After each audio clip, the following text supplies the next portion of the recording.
the third part of this three-part dinner. One was being the hash browns, two being the grilled pork chops, and number three is the pan-fried cabbage. Stick with us.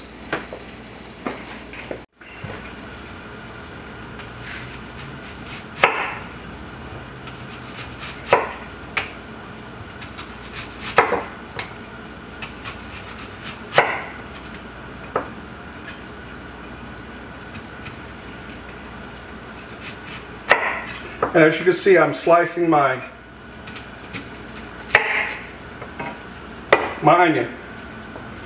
So as I mentioned, our third part of this dinner, this down-home dinner, including number one being your hash browns, number two being your cast iron skillet grilled pork chops, and three, your pan-fried cabbage. So let's go ahead and get into it. What you can see is I got my pan.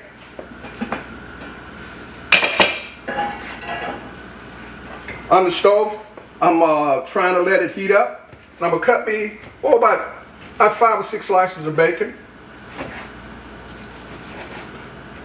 Can't wait to hear that sizzle. Oh man, can you hear that?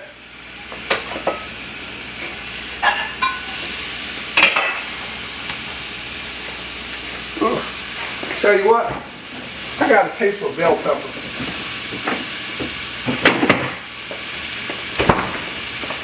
Let's go ahead and slice up some bell pepper.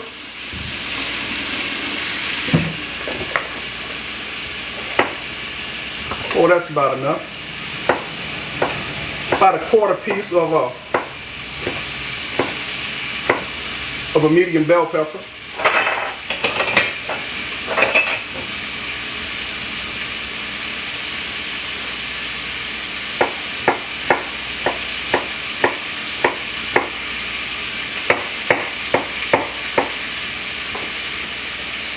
And we're going to go ahead and add the onion.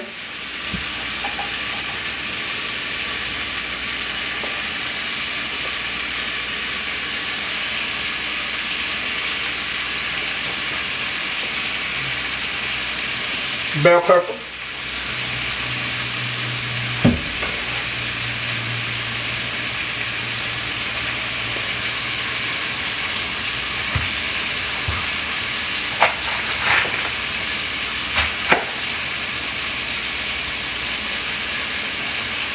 We're going to go ahead and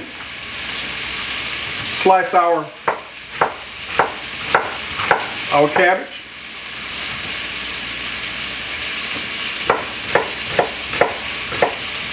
Go ahead and stir the pot a little bit.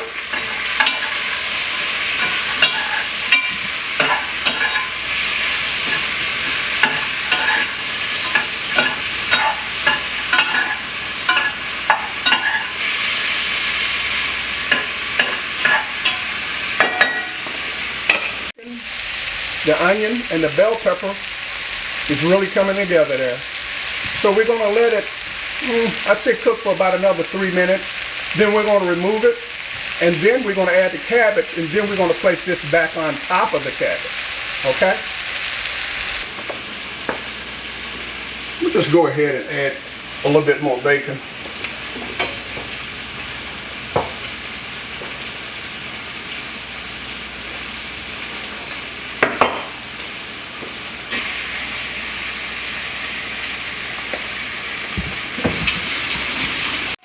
There you are. You got your bacon, you got your onion, and you got your green bell pepper. We're going to let it cook for about another, I said 5 to 8 minutes. And then we're going to remove it. And then we're going to add the cabbage. And after we add the cabbage, we're going to place these ingredients back into the cabbage. Okay, at this time we're going to go ahead and remove the onions, the bell pepper, and the bacon from the pan. Put it to the side, and then we're going to incorporate the cabbage.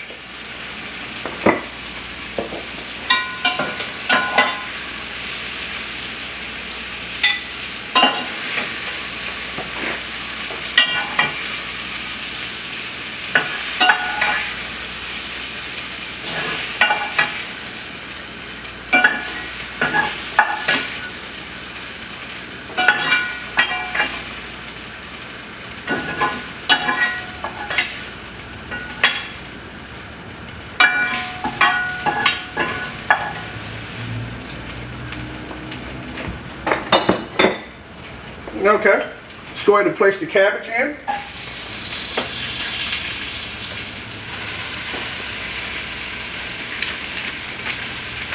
Slice of this a little bit.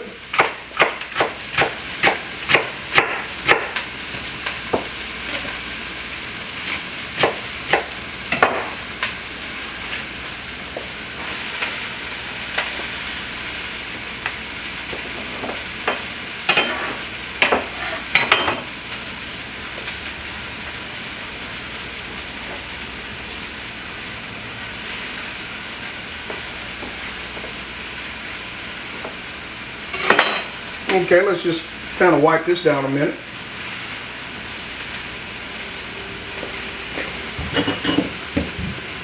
And like I said, clean as you go. Okay, and as I said, we're going to go ahead and add the bacon, the onion, and the bell pepper back to the fried cabbage. And the reason why I call this fried cabbage is because we use very little water. The only time that you will see me incorporate water is pretty much when the cabbage is pretty much done. And I'm just using that to kind of get a steam effect to it at the very end. Just stick with me, I'll show you. But let's go ahead and kind of stir everything around.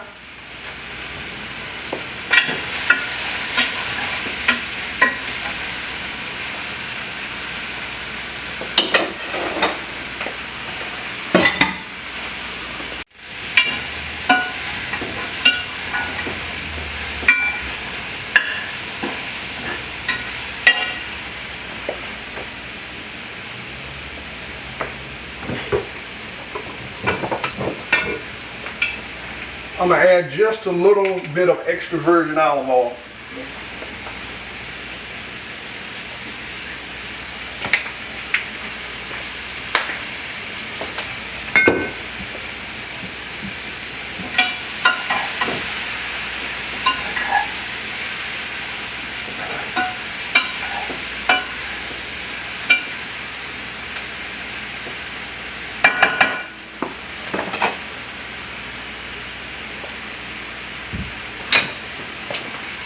Okay, let's take a look at that.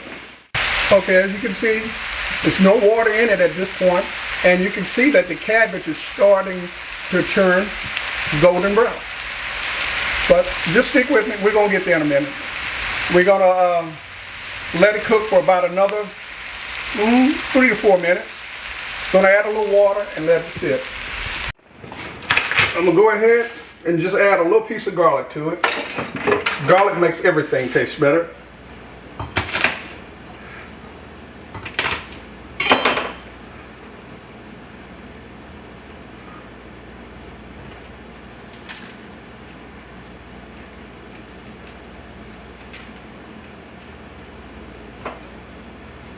Chop that garlic up.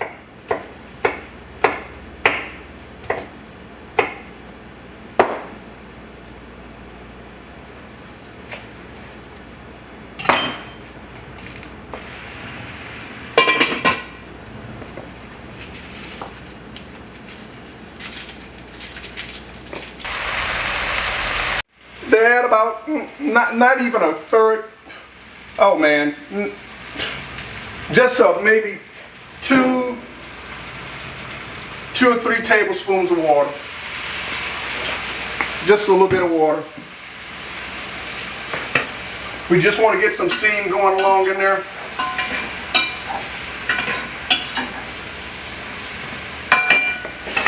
Let's just add just another 2 tablespoons. So we're getting the steam effect as to when I close it off.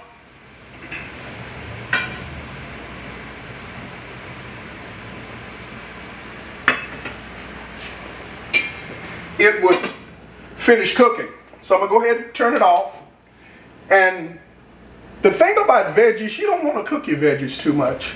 You know, you want to cook them just enough to, so they can be tender.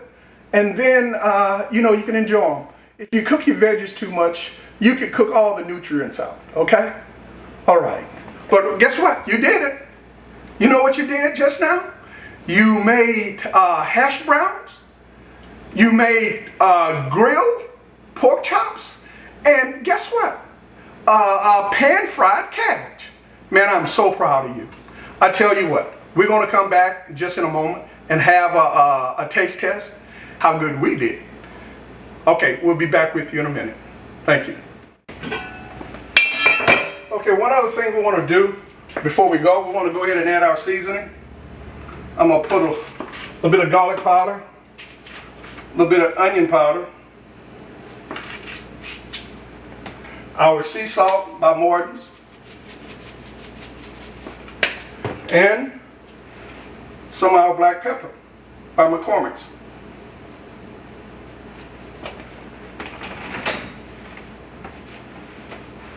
Go ahead and stir that in.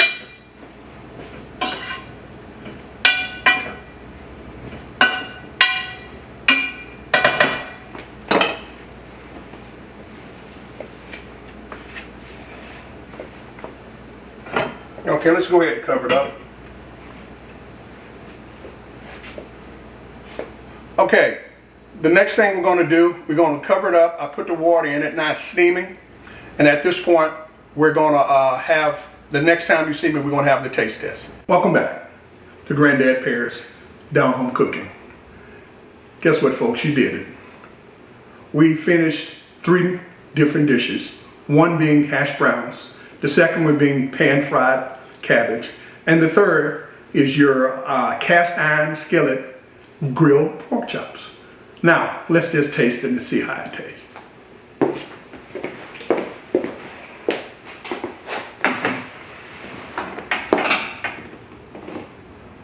Let's go for the hash browns first. Oh, that is good. A piece of bacon.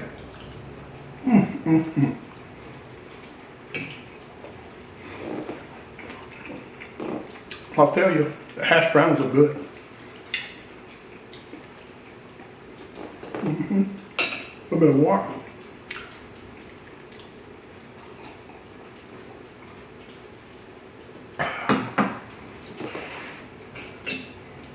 Let's try some of your pan-fried cabbage.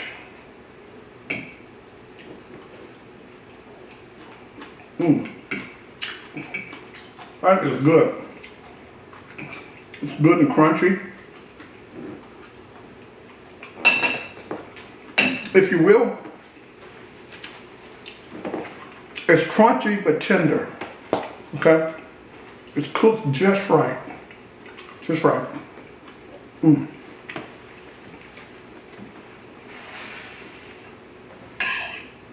bit more water. How about we try that pan grilled pork chop?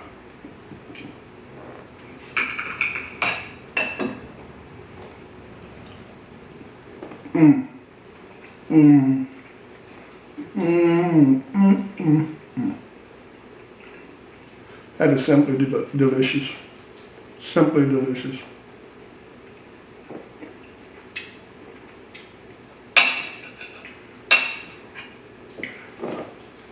I'm gonna stop here. I know I'm torturing you enough, but thank you for sticking to the whole part of the series. And guess what? Take the time. You can reproduce this. You can make this dish. This is a dinner. You got a 3-part dinner. You got your potatoes, you got your cabbage, and you got your pork chop. So hopefully I was some type of inspiration to you that you too can be a great cook. So I've been told. So again, if you hadn't already subscribed, go ahead and subscribe. Hit the like button, give us a thumbs up, leave a comment.